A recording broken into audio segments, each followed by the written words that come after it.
नमस्कार, मी assistant professor Jaya Kawale, GS College of Commerce वर्धाच्या ई लर्निंग प्लॅटफॉर्मवर आपणा सर्वांचे स्वागत करते।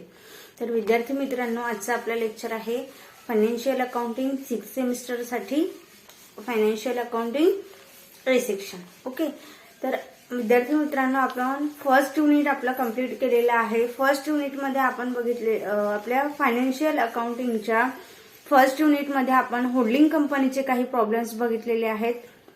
होल्डिंग कंपनी आपला रेकॉर्ड कशा पद्धतीने मेंटेन करत असते ही माहिती आपण बघितलेली आहे। आता या सेकंड युनिटमध्ये आपण बघत आहोत फायर इन्शुरन्स क्लेम, अग्नि विमा दावे। आता हे काय असते फायर इन्शुरन्स क्लेम आणि फायर इन्शुरन्स क्लेमची का बरं गरज आहे आणि हे आपल्याला आपल्या या युनिटमध्ये का बरं शिकायचं आहे। क्लिअर? तर चला सर्वात आधी जाणून घेऊया की इन्शुरन्स हा शब्द सर्वांनी ऐकलेला आहे। इन्शुरन्स म्हणजे काय? विमा। ओके, विमा हा शब्द सर्वांनी ऐकला आहे। आता विमा म्हणजे काय, तर ही बाब तुम्हाला नव्याने सांगायची आवश्यकता नाहीये। विमा जर म्हटलं किंवा इन्शुरन्स जर आपण म्हणतो आहे तर इन्शुरन्स मध्ये दोन गोष्टी आल्या, एक म्हणजे इन्शुअर्ड आणि दुसरा आहे insurer. Okay, insurer means insurance company आणि इन्शुअर्ड मीन्स जो व्यक्ती आपला स्वतःचा किंवा स्वतःच्या संपत्तीचा किंवा स्वतःच्या बिझनेसचा जो व्यक्ती विमा काढत आहे ते आलं इन्शुअर्ड मध्ये। आता यामध्ये काय होतं की हा जो इन्शुअर्ड व्यक्ती आहे ज्याला आपली स्वतःची रिस्क, स्वतःची जोखीम कमी करून घ्यायची असते, तो व्यक्ती आपली रिस्क किंवा जोखीम या इन्शुररकडे सोपवतो आणि जो हा इन्शुरर आहे तो त्या बदल्यामध्ये म्हणजे त्यांची जी रिस्क टेकन ओव्हर करत आहे त्या बदल्यामध्ये यांच्याकडून प्रीमियम घेतो। ओके, आणि या पद्धतीने जर सपोज जर या इन्शुअर्डने ज्या कारणासाठी विमा काढलेला आहे ते कारण जर यदा कदाचित घडलं तर इन्शुररला म्हणजेच इन्शुरन्स कंपनीला या इन्शुअर्डला जेवढी रक्कम त्याने विमा काढलेला असेल तेवढी रक्कम नुकसान भरपाई म्हणून द्यावी लागेल। क्लिअर? आता यामध्ये किती रक्कम द्यायची किती नाही द्यायची हे डिपेंड करते सिच्युएशनवर। आता यामध्ये जो इन्शुअर्ड आहे त्याला जो विमा काढायचा आहे, आता यामध्ये दोन पद्धतीचे विमा येत असतात। एक असते लाईफ इन्शुरन्स, जीवन विमा ज्याला आपण म्हणतो, LIC नाव ऐकलं ना सर्वांनी, जिंदगी के साथ भी जिंदगी के बाद भी, बरोबर आहे। आणि त्यानंतर दुसरा प्रकार असतो जनरल इन्शुरन्स। ओके, पहिला प्रकार लाईफ इन्शुरन्स, दुसरा असते जनरल इन्शुरन्स। आता लाईफ इन्शुरन्सवर आपण या ठिकाणी जास्त डिस्कस न करता आपला जो टॉपिक आहे त्या टॉपिकवर येऊया, कारण लाईफ इन्शुरन्स सर्वांना माहिती आहे की सर्वांची लाईफ ही एक रिस्क आहे, बरोबर आहे। आणि ही रिस्क कमी करण्यासाठी जर सपोज भविष्यामध्ये जर काही अनघडत घटना घडली तर समोर आपल्या फॅमिलीला सिक्युअर करण्यासाठी किंवा ती रिस्क कमी करण्यासाठी तो सगळ्या नुकसान भरपाई भरवून काढण्यासाठी जो इन्शुअर्ड आहे तो इन्शुरन्स काढत असतो। तर अगदी त्याच पद्धतीने ज्या पद्धतीने जीवन विमा आहे त्याच पद्धतीने काही जनरल इन्शुरन्स सुद्धा असतात। यामध्ये जो इन्शुअर्ड व्यक्ती आहे तो व्यक्ती आपल्या वेगवेगळ्या कारणासाठी विमा काढू शकतो। त्यामध्ये तो त्याच्या गाडीचा विमा काढू शकतो, बरोबर आहे। त्यानंतर तो त्याच्या बिझनेसचा विमा काढू शकतो, त्यानंतर त्याच्या असेट्सचा विमा काढू शकतो, त्यानंतर व्यवसाय बिझनेसमध्ये जे प्रॉफिट वगैरे होऊ शकते त्याचाही एक विमा असू शकतो, बरोबर आहे। तर वेगवेगळ्या कारणासाठी जनरल इन्शुरन्स हे काढलं जातं।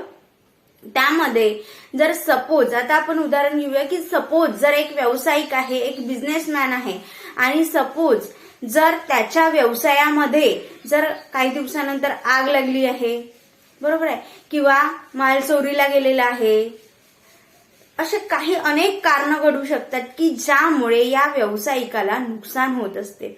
आता सपोज मोठी कंपनी आहे, फार मोठा व्यवसाय आहे आणि त्या व्यवसायामध्ये फार मोठ्या प्रमाणावर त्यांनी जो रॉ मटेरियल आहे परचेस केलेला आहे, काही फिनिश्ड गुड्स आहे, काही वर्क इन प्रोग्रेस असलेल्या गुड्स आहे आणि पूर्ण सगळं व्यवस्थित सुरळीत सुरू असताना अचानक शॉर्ट सर्किट झालं आणि आग लागली। अज्युम करा त्याचा जो पूर्ण जो माल त्यांनी जो रॉ मटेरियल घेतला होता, वर्क इन प्रोग्रेस जो त्याच्याकडे शिल्लक होता, किंवा जे फिनिश गुड्स होते की जे अनसोल्ड होते, जे अजूनपर्यंत विकल्या गेलेले नव्हते, सर्व त्या बिझनेसमध्ये होते आणि अचानक शॉर्ट सर्किटमुळे आग लागली. म्हणजे आगीमुळे पूर्ण माल नुकसान झालं. बरोबर आहे, आगीमुळे पूर्ण मालाचे नुकसान झालेले आहे. मग या झालेल्या नुकसानाचं काय? झालेल्या नुकसानाचं काय? तर हा एक क्वेश्चन मार्क जेव्हा कंपनी एखाद्या व्यावसायिकासमोर उभा असतो, तर यावेळेस अशी जी भविष्यामध्ये जी अचानक अनघडत घटना घडू शकते याचा पूर्वीच अंदाज घेऊन जे व्यावसायिक असतात ते व्यावसायिक आपल्या व्यवसायाचा, आपल्या व्यवसायातील स्टॉकचा, आपल्या व्यवसायातील मालाचा, स्कंधाचा विमा काढून ठेवत असतात. ओके, तर यामध्ये जर सपोज आपण काही विमा काढून ठेवलेला असेल तर आपण आपलं जेवढं काही नुकसान झालेलं असेल, आता जसं मी म्हटलं की शॉर्ट सर्किटमुळे आग लागली, सर्व माल जळाला. बरोबर आहे, तर जर या व्यावसायिकाने जर आधी इन्शुरन्स काढून ठेवलेला असेल तर हा जो व्यक्ती आहे तो इन्शुरन्स कंपनीला या जळालेल्या मालाच्या बद्दल, त्या जळालेल्या मालाच्या नुकसान भरपाईबद्दल इन्शुरन्स कंपनीकडे क्लेम करू शकतो. आणि क्लेम केव्हा करेल? जेव्हा इन्शुरन्स काढलेला असेल तेव्हा. जर इन्शुरन्स काढलेला नसेल तर कुठलीही कंपनी, कुठलीही व्यावसायिक, कुठलाही सर्वसाधारण व्यक्ती इन्शुरन्स कंपनीकडे क्लेम करू शकत नाही. तर यासाठी आता हे जे विमे असतात किंवा ज्याला आपण इन्शुरन्स म्हणू, यामध्ये वेगवेगळ्या प्रकारचे असतात. तर यामध्ये एक आहे ज्याला आपण म्हणू loss by stock, loss of stock. दुसरं असते एक लॉस ऑफ प्रॉफिट, आणि तिसरा एक इन्शुरन्स असू शकतो याच्यामध्ये लॉस ऑफ फिक्स्ड असेट्स. तर या 3 वेगवेगळ्या पद्धतीसाठी कंपनी विमा काढू शकते, किंवा लॉस ऑफ स्टॉक आणि लॉस ऑफ प्रॉफिट याचा एकंदरीत विमा सुद्धा असू शकतो. क्लिअर? तर हे डिपेंड्स करते सिच्युएशनवर. सध्या आपल्याला आपल्या या युनिटमध्ये फायर इन्शुरन्स क्लेम मध्ये आपल्याला फक्त अभ्यासाला आहे लॉस ऑफ स्टॉक, की जर आगीमुळे मालाचे नुकसान झालेले असेल तर किती व्यावसायिकाने किंवा त्या बिझनेसमॅनने इन्शुरन्स कंपनीला किती इन्शुरन्स क्लेम करायचा, what would be the amount of claim. Clear? हे आपल्याला या ठिकाणी फाइंड आउट करायचं आहे. तर आगीमुळे झालेल्या मालाचे नुकसान भरपाईसाठी जे आपल्याला इन्शुरन्स क्लेम करायचा आहे किंवा नुकसान भरपाईचा दावा कंपनी किती करेल हे जर आपल्याला कॅल्क्युलेट करायचं आहे, तर आधी आपल्याला सुरुवातीला हे माहिती पाहिजे की आपल्याकडे म्हणजे ज्या वेळेस कंपनीमध्ये आग लागलेली आहे त्यावेळेस कंपनीमध्ये किती रुपयाचा माल शिल्लक होता. बरोबर आहे? Stock on the date of fire, ज्याला आपण म्हणू की ज्या दिवशी आग लागलेली आहे त्या दिवशी कंपनीमध्ये किती रुपयाचा माल शिल्लक होता. आता हे जर आपल्याला कॅल्क्युलेट करायचं असेल, कारण क्वेश्चन मध्ये आपल्याला दिलेली इन्फॉर्मेशन राहील, परंतु किती रुपयाचा माल शिल्लक होता हे कोणी सांगू शकतं का? क्लिअरली सांगू शकतं का? आता ज्या दिवशी सपोज 5 वर्षाच्या अगोदर विमा काढलेला आहे आणि विमा काढल्यानंतर 5 वर्षाच्या नंतर जर सपोज त्या कंपनीमध्ये आग लागली आणि माल जळाला, आता 5 वर्षाच्या आधी त्या व्यक्तीने जो विमा काढलेला असेल, ज्या मालाचा विमा काढलेला असेल, तोच माल त्या 5 वर्षापर्यंत शिल्लक राहील असं आहे का? नाही, कारण तो माल तर 1-2 महिन्यामध्ये, एखाद वर्षामध्ये तो विकला गेलेला राहू शकतो. पण पर्टिक्युलर त्याच मालाचा विमा आहे असं या विम्याच्या बाबतीमध्ये नसते, की जर सपोज हा एवढा माल, फक्त यामध्ये क्वांटिटी किंवा किती सम ॲश्युअर्ड आहे, म्हणजेच विमा पॉलिसीची रक्कम किती आहे हे डिपेंड करते. तर त्यामुळे जर सपोज 5 वर्षाच्या पूर्वी जर एखाद्या व्यक्तीने जर सपोज 5 लाखाचा विमा काढलेला असेल आणि तिथून 5 वर्षानंतर किंवा 4 वर्षानंतर जर सपोज त्याच्या कंपनीला, त्याच्या व्यवसायाला आग लागून जर सपोज मालाचं नुकसान झालं, आता 5 लाखाचा विमा त्यावेळी काढला होता, परंतु ज्या दिवशी आग लागली त्या दिवशी त्याच्याकडे शिल्लक माल किती आहे. बरोबर आहे ना? कोणीच गेस करू शकत नाही की त्या दिवशी किती रुपयाचा शिल्लक माल आहे. तर हे शिल्लक माल काढण्यासाठी किंवा stock on the date of fire calculate करण्यासाठी आपल्याला एक अनुमान लावावं लागतं की किती रुपयाचा माल शिल्लक असेल. बरोबर आहे? कारण स्टॉक अकाउंट असं कोणताही व्यवसाय नाही की जो असं स्टॉक अकाउंट मेंटेन करेल. आपण फायनान्शियल अकाउंट सुद्धा बघितलेलं आहे, बेसिक अकाउंटिंग सुद्धा आपल्याला माहिती आहे की कुठेतरी ट्रायल बॅलन्स मध्ये तुम्ही स्टॉक अकाउंट बघितलेला आहे का? नाही. कंपनी फक्त जेव्हा माल परचेस करते तेव्हा परचेस अकाउंट मेंटेन करते आणि जेव्हा माल सेल्स करते तेव्हा सेल्स अकाउंट मेंटेन करते. कंपनी कुठेही स्टॉक अकाउंट मेंटेन करत नाही. तर स्टॉक ही जी आहे ही एक घटना, ज्याला आपण फक्त जो रेकॉर्ड आहे तो घटनेचा होतो. परचेस केलं, रेकॉर्ड केलं, सेल्स केलं, त्याचा रेकॉर्ड ठेवला, बरोबर आहे. परचेस केलं तर purchase account debit to cash or bank account, sales केलं तर cash or bank account debit to sales account. कुठेतरी स्टॉकचा उल्लेख या ठिकाणी आलेला आहे का? नाही आलेला. तर आपल्याला या ठिकाणी स्टॉक शोधून काढायचा. तर स्टॉक कसा शोधून काढू? तर जर आपल्याला सपोज जसं आपण फायनल अकाउंट तयार करत असतो, तर फायनल अकाउंट मध्ये काय होते, आपल्याला ऍडजस्टमेंट मध्ये दिलेलं राहते की क्लोजिंग स्टॉक एवढा एवढा शिल्लक आहे.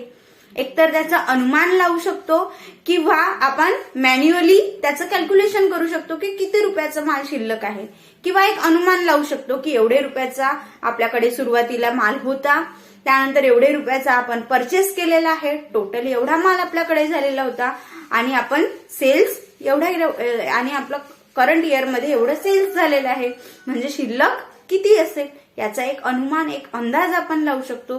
तर त्याच पद्धतीने आपल्याला या फायर इन्शुरन्स क्लेम मध्ये जे आपल्याला stock on the date of fire शोधून काढायचं आहे, म्हणजे ज्या दिवशी आग लागलेली आहे त्या दिवशी आपल्या व्यवसायामध्ये किती माल शिल्लक आहे हे शोधून काढण्यासाठी आपल्याला मागील वर्षाच्या आधारावरून या वर्षी आपल्याला stock on the date of fire शोधून काढावं लागेल. आणि त्यासाठी आपल्याला होऊ शकते की मागील वर्षाची इन्फॉर्मेशन किंवा मागील 3-4 वर्षाची माहिती आपल्याला दिलेली आहे, मागील 3-4 वर्षाचं प्रॉफिट आपल्याला दिलेलं आहे, त्या आधारावरूनही या वर्षामध्ये आपल्याला stock on the date of fire शोधून काढावं लागू शकते, बरोबर आहे. तर काय सिच्युएशन राहू शकते यावर डिपेंड करते. तर जर आपण यामधले फायर इन्शुरन्स क्लेम मधले जर काही इम्पॉर्टंट पॉइंट्स बघतो म्हटलं की इम्पॉर्टंट कॅल्क्युलेशन किंवा इम्पॉर्टंट पॉइंट्स काय राहू शकते यामध्ये, तर यामध्ये सर्वात फर्स्ट आहे gross profit ratio. Gross profit ratio. आता हे जे ग्रॉस प्रॉफिट रेशो आहे, ग्रॉस प्रॉफिट रेशोच्या म्हणजे पूर्वी किंवा मागील 3 वर्षाचं, मागील 4 वर्षाचं किंवा मागील काही वर्षाचं जे काही प्रॉफिट तुम्हाला दिलेलं असेल त्या प्रॉफिटच्या आधारावर आपल्याला ग्रॉस प्रॉफिट रेशो किंवा ऍव्हरेज ग्रॉस प्रॉफिट कॅल्क्युलेट करायचं असते. आणि त्या ऍव्हरेज ग्रॉस प्रॉफिटच्या आधारावर करंट इयर मध्ये म्हणजे चालू वर्षामध्ये जी सुरुवात झालेली आहे आणि जेव्हा कंपनीला ज्या दिवशी कंपनीमध्ये आग लागली आहे तो जो ड्युरेशन असेल त्या ड्युरेशन मध्ये कंपनीला किती ग्रॉस प्रॉफिट होईल याचा एक अनुमान, याचा एक अंदाज कंपनीला लावावा लागतो. म्हणजे सपोज समजून चला की सपोज 1 एप्रिलला जर सपोज हे आर्थिक वर्ष सुरू झालेलं आहे, ठीक आहे, 1 एप्रिलला, ओके. तर याची एंडिंग जी आहे ते कधी व्हायला पाहिजे, 31 मार्च, बरोबर आहे. परंतु यदा कदाचित जर सपोज इथे 20 ऑगस्टला जर सपोज आग लागली, बरोबर आहे, तर या ठिकाणी ज्या दिवशी कंपनीमध्ये आग लागलेली आहे त्या दिवशीपर्यंतचा ग्रॉस प्रॉफिट कंपनीला किती झालेला आहे हे फाइंड आउट आपल्याला करायचं आहे. त्यासोबतच या दिवशीला म्हणजे ज्या दिवशी कंपनीमध्ये आग लागलेली आहे त्या दिवशी कंपनीकडे किती माल शिल्लक होता, म्हणजे stock on the date of fire, म्हणजे फायर झाली त्या दिवशी किती स्टॉक शिल्लक आहे हे कॅल्क्युलेट करायचं असते. तर हे 2 कॅल्क्युलेशन मस्ट आहे आणि यासाठी जी मागील वर्षाची गिवन इन्फॉर्मेशन असेल त्या बेसवर आपल्याला जी माहिती आहे ती जे कॅल्क्युलेशन आहे ते करावं लागेल. आता या ठिकाणी मी ग्रॉस प्रॉफिट रेशो तुम्हाला का बरं सांगत आहे, तर आपल्याला जे मागील वर्षाचं जे काही प्रिव्हियस इयरचं जे प्रॉफिटचं बॅलन्स दिलेलं असेल त्यावरून आपल्याला ऍव्हरेज ग्रॉस प्रॉफिट कॅल्क्युलेट करायचं आहे किंवा ऍव्हरेज ग्रॉस प्रॉफिट किंवा ग्रॉस प्रॉफिट रेशो आपल्याला कॅल्क्युलेट करायचा आहे.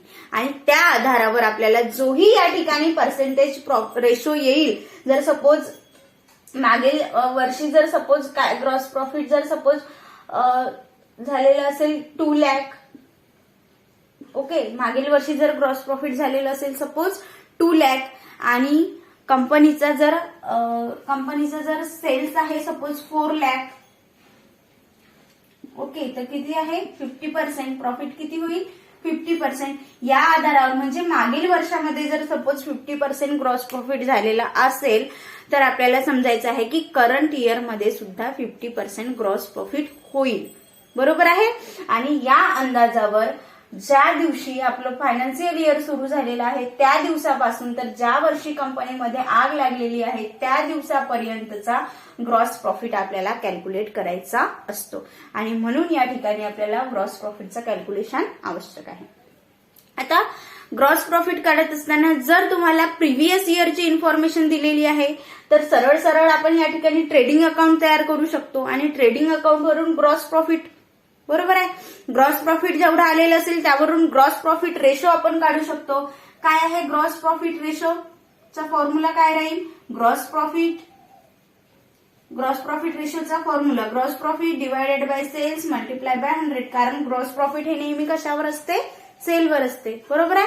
म्हणून ग्रॉस प्रॉफिट रेशोचा फॉर्म्युला आहे gross profit divided by sales multiply by 100. या फॉर्म्युलानुसार आपण ग्रॉस प्रॉफिट रेशो काढून जो रेशो येईल त्या रेशोवर आपल्याला करंट इयरला म्हणजे ज्या दिवशी आपल्या कंपनीमध्ये फायर लागलेली आहे, आग लागलेली आहे त्या दिवसापर्यंतचं ग्रॉस प्रॉफिट आपल्याला इझिली कॅल्क्युलेट करता येईल. क्लिअर. यासोबतच एक दुसरी इन्फॉर्मेशन राहू शकते की जर सपोज आपल्याला ट्रेडिंग अकाउंटिंगशी रिलेटेड काही माहिती दिलेली नाहीये बट मागील 3-4 वर्षाचा नफा तुम्हाला दिलेला आहे तर यावरून मागील 3-4 वर्षाचं जर प्रॉफिट तुम्हाला दिलेलं असेल तर त्यावरून आपण ऍव्हरेज ग्रॉस प्रॉफिट काढू शकतो आणि जे ऍव्हरेज ग्रॉस प्रॉफिट येईल त्यावरून कंपनीचं करंट इयरचं ग्रॉस प्रॉफिट आपल्याला अनुमानित करावं लागते. क्लिअर. तर आता या ठिकाणी ऍव्हरेज ग्रॉस प्रॉफिट कसं काढायचं तर यामध्ये 2 सिच्युएशन आहे. क्लिअर. आता 2 सिच्युएशन म्हणजे कशा तर जर ग्रॉस प्रॉफिटच्या इन्फॉर्मेशन मध्ये जर सपोज 3 किंवा 4 वर्षाचं आपल्याला ग्रॉस प्रॉफिट दिलेलं असेल, मागील 3 ते 4 वर्षाचं ग्रॉस प्रॉफिट दिलेलं असेल तर आपल्याला ऍव्हरेज प्रॉफिट कसं काढायचं, ऍव्हरेज ग्रॉस प्रॉफिट कसं काढायचं. क्लिअर. तर यामध्ये 2 सिच्युएशन आहे. एक सिच्युएशन अशी आहे फर्स्ट की जर ग्रॉस प्रॉफिटमध्ये म्हणजे मागील 3-4 वर्षाचं जे ग्रॉस प्रॉफिट आपल्याला दिलेलं आहे त्यामध्ये जर चढ उतार असेल, ओके, म्हणजे जर सपोज ग्रॉस प्रॉफिट समजा आपल्याला एका वर्षाचं 20 आहे, ओके, दुसऱ्या वर्षाला जर सपोज 24 आहे, तिसऱ्या वर्षाला पुन्हा 22 आहे, म्हणजे पहिल्या वर्षाला एकदम 24 झालं मग पुन्हा परत कमी झालं, म्हणजे चढ उतार यामध्ये आहे. तर जर सपोज ग्रॉस प्रॉफिटमध्ये जर चढ उतार असेल तर आपल्याला या ठिकाणी सिंपल ऍव्हरेज पर्सेंटेज फॉर्म्युला वापरून ऍव्हरेज ग्रॉस प्रॉफिट या ठिकाणी काढता येईल. तर आता सपोज या ठिकाणी एक एक्झाम्पल घेतलं की जर सपोज 2006, 2007, 2008 हे 3 वर्ष आहे आणि याचं ग्रॉस प्रॉफिट आपल्याला दिलेलं आहे. सपोज 20 आहे, मग 24 आहे, मग 22 आहे. तर आता या ठिकाणी आपल्याला एक सिंपल ऍव्हरेज ग्रॉस प्रॉफिट काढायचं आहे. ऍव्हरेज ग्रॉस प्रॉफिट तर कसं काढूया आपण इथे ऍव्हरेज ग्रॉस प्रॉफिट. तर या ठिकाणी तिन्हीचा ऍव्हरेज आपल्याला करायचा आहे तर आपण काय करू, तिन्हीची टोटल डिवायडेड बाय 3. ओके. तर या ठिकाणी आपण जेव्हा या दोन्हीचं जेव्हा आपण ऍडिशन करतो तर तेव्हा आपल्याला या ठिकाणी 66/3. तर या ठिकाणी ऍव्हरेज ग्रॉस प्रॉफिट येत आहे आपलं 22%. किती, 22%. तर अशा पद्धतीने ग्रॉस प्रॉफिट काढायचं आहे. यासोबतच याच मध्ये एक दुसरी सिच्युएशन अशी आहे की त्यामध्ये जर सपोज मागील वर्षाचा जो काही प्रॉफिट लॉस आपल्याला दिलेला आहे, प्रॉफिट दिलेला आहे त्यामध्ये जर सतत वाढ होत आहे किंवा सतत घट होत आहे. क्लिअर. कळत आहे. जर सपोज प्रॉफिटमध्ये सतत वाढ होत आहे किंवा सतत घट होत आहे तर अशा वेळेस या ठिकाणी हा simple average gross profit method न लागता या ठिकाणी वेटेड ऍव्हरेज प्रॉफिट मेथडच्या नुसार आपल्याला ग्रॉस प्रॉफिट कॅल्क्युलेट करावं लागते. क्लिअर. आता सपोज या ठिकाणी आपण घेतलं की जर सपोज हेच वर्ष घेते 2006, 2007, 2008. ओके. जर सपोज या ठिकाणी प्रॉफिट पहिल्या वर्षाला आहे 25, दुसऱ्या वर्षाला आहे 20, म्हणजे पहिल्या वर्षाला 25 होतो, दुसऱ्या वर्षाला परत कमी झालेला आहे 20 झालेला आहे. ओके. तिसऱ्या वर्षाला सपोज 15 होत आहे या ठिकाणी, बरोबर आहे. 25, 20, मग परत कमी झालेला आहे 15, बरोबर आहे. म्हणजे या ठिकाणी कॉन्स्टंट आहे का? नाही. इथे उतार आहे, इथे पुन्हा 25 होतं, मग इथे कमी झालेलं आहे, त्यानंतर इथे परत पुन्हा कमी झालेलं आहे. म्हणजे कॉन्स्टंटली या ठिकाणी कमी होत आहे. कॉन्स्टंटली जर वाढत आहे किंवा कॉन्स्टंटली जर कमी होत आहे म्हणजे एकतर चढ होत आहे किंवा उतार होत आहे प्रॉफिटमध्ये, तर अशा वेळेस या ठिकाणी आपल्याला फॉर्म्युला वापरायचा असतो weighted average profit. Weighted average profit. तर काय आहे वेटेड ऍव्हरेज प्रॉफिट? तर या ठिकाणी आपल्याला हे जे प्रॉफिट आहे याला वेट द्यायचं असते आणि त्यावरून आपल्याला वेटेड ऍव्हरेज प्रॉफिट काढायचं आहे. आता याला वेट कसं द्यायचं? तर आता या ठिकाणी आपण इयर घेतलं 2006, 2007 आणि 2008. ओके. त्यानंतर आपण प्रॉफिट घेऊया. प्रॉफिटमध्ये 25, 20, 50. क्लिअर. यानंतर आता आपल्याला द्यायचं आहे वेट. ओके. तर या ठिकाणी याला आपल्याला वेट द्यायचं आहे. वेटमध्ये फर्स्ट याला 1, 2, 3. ओके. जेवढं असेल 4 असेल 4, 5 असेल 5. तर यासारखं आपण वेट दिलं. आता या ठिकाणी आपल्याला इथे काढायचं आहे प्रोडक्ट्स. प्रोडक्टसाठी काय करायचं आहे? Profit multiply by weight. Profit multiply by weight. तर आता profit multiply by weight 25 into 1 25, 20 into 2 40 आणि 15 इंटू 3 किती? 45. ओके. आता आपल्याला काय करायचं आहे? टोटल वेट आणि टोटल प्रोडक्ट्स. आणि जेव्हा आपण वेटेड ऍव्हरेज प्रॉफिट काढतो आहे तर वेटेड ऍव्हरेज प्रॉफिट नुसार पर्सेंटेज आहे weighted average percentage. Weighted average percentage आहे total products divided by total average total weight. Okay. आता टोटल प्रोडक्ट्स आपल्याला काढायचं आहे. या ठिकाणी किती आहे? याची जर टोटल केली तर टोटल प्रोडक्ट्स येते या ठिकाणी 110 आणि या ठिकाणी टोटल वेट येत आहे 6. ओके. तर या ठिकाणी आपल्याला वेटेड ऍव्हरेज काढता येईल. टोटल प्रोडक्ट्स किती आहे? 110 डिवायडेड बाय टोटल वेट किती आहे? 6. तर या ठिकाणी वेटेड ऍव्हरेज प्रॉफिट नुसार आपल्याला या ठिकाणी ऍव्हरेज प्रॉफिट येईल आपलं 18.33%. वेटेड ऍव्हरेज पर्सेंटेज किती आहे? 18.33%. तर या पद्धतीने आपल्याला ग्रॉस प्रॉफिट कॅल्क्युलेट करायचं असते. आता जस्ट आपण इम्पॉर्टंट पॉइंट्स मधला फर्स्ट पार्ट बघितलेला आहे ग्रॉस प्रॉफिट. एक तर आपल्याला ट्रेडिंग अकाउंट तयार करून काढावं लागू शकते. ट्रेडिंग अकाउंट सर्वांना माहिती आहे कसं तयार करायचं, त्यामुळे मी त्याच्या डीपमध्ये जाणार नाही. बस जे ग्रॉस प्रॉफिट आलेलं आहे त्यावरून ग्रॉस प्रॉफिट रेशो कसा काढायचा हे मी तुम्हाला सांगितलं. त्यानंतर जर सपोज आपल्याला मागील 3-4 वर्षाचं प्रॉफिट वगैरे दिलेलं असेल त्यावरून जर आपल्याला ऍव्हरेज ग्रॉस प्रॉफिट काढायचं असेल तर ते कसं काढायचं हे मी तुम्हाला सांगितलं. त्यामध्ये 2 पद्धती आहे. एक सिंपल ऍव्हरेज प्रॉफिट, दुसरा आहे weighted average profit. Simple average profit कधी यूज करायचं आणि वेटेड ऍव्हरेज प्रॉफिट केव्हा यूज करायचं? तर सिंपल ऍव्हरेज मध्ये जर सपोज कंपनीचं जे काही प्रॉफिट आहे ते प्रॉफिट जर चढ उतार होत असेल म्हणजे कमी जास्त होत असेल, चढ उतार होत असेल तर सिंपल ऍव्हरेज प्रॉफिट फॉर्म्युला वापरायचा. आणि जर सपोज जे प्रॉफिट आहे मागील 3 ते 4 वर्षाचं जे प्रॉफिट आहे ते जर सपोज कॉन्स्टंटली वाढत आहे किंवा कॉन्स्टंटली जर घटत आहे म्हणजे जास्त होत आहे किंवा कमी होत आहे, आता या ठिकाणी कमी होत आहे तर या ठिकाणी आपल्याला वेटेड ऍव्हरेज प्रॉफिटचा फॉर्म्युला वापरायचा आहे. वेटेड ऍव्हरेज प्रॉफिटचा फॉर्म्युला आहे total products divided by total weight. Profit multiply by weight करून आपण प्रोडक्ट्स काढलं, प्रोडक्टची टोटल डिवायडेड बाय वेट केलं, वेटेड ऍव्हरेज प्रॉफिट आपल्याला मिळालं. तर एमसीक्यू मध्ये तुम्हाला या पद्धतीचं जे वर्किंग आहे ते विचारल्या जाऊ शकते. तर आजच्या या लेक्चरमध्ये आपण फर्स्ट वर्किंग बघितलेलं आहे ग्रॉस प्रॉफिट रेशो किंवा ग्रॉस प्रॉफिट. त्यानंतर आपल्याला बघायचं आहे की या ग्रॉस प्रॉफिटच्या बेसवरून आपल्याला stock on the date of fire कसं कॅल्क्युलेट करता येईल.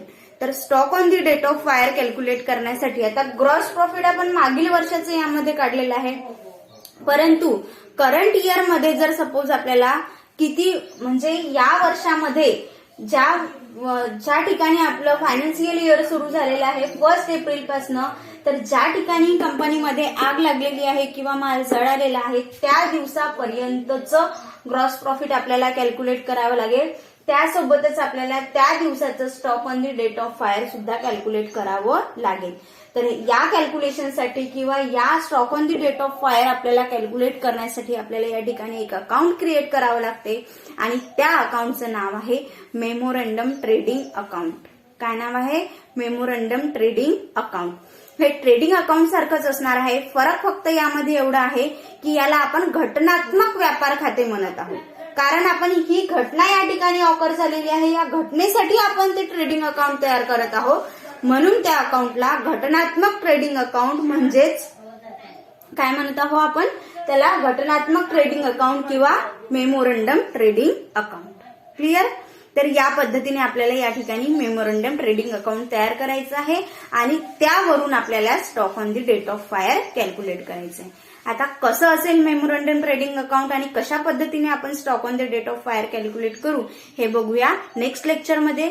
यामधील अजून काही आपले इम्पॉर्टंट पॉइंट कॅल्क्युलेट व्हायचे आहे ते सुद्धा आपण नेक्स्ट लेक्चरमध्ये बघूया. तोपर्यंत आज हे या लेक्चरमध्ये जे आपण डिस्कस केलेलं आहे ते लेक्चर तुम्हाला व्यवस्थितपणे बघायचं आहे, समजून घ्यायचं आहे आणि जर काही नसेल समजलं तर विचारायचं आहे. त्यानंतर पुन्हा भेटूया नेक्स्ट लेक्चरमध्ये फायर इन्शुरन्स क्लेमच्या बेसिक कन्सेप्टच्या दुसऱ्या पार्ट सोबत. तोपर्यंत धन्यवाद.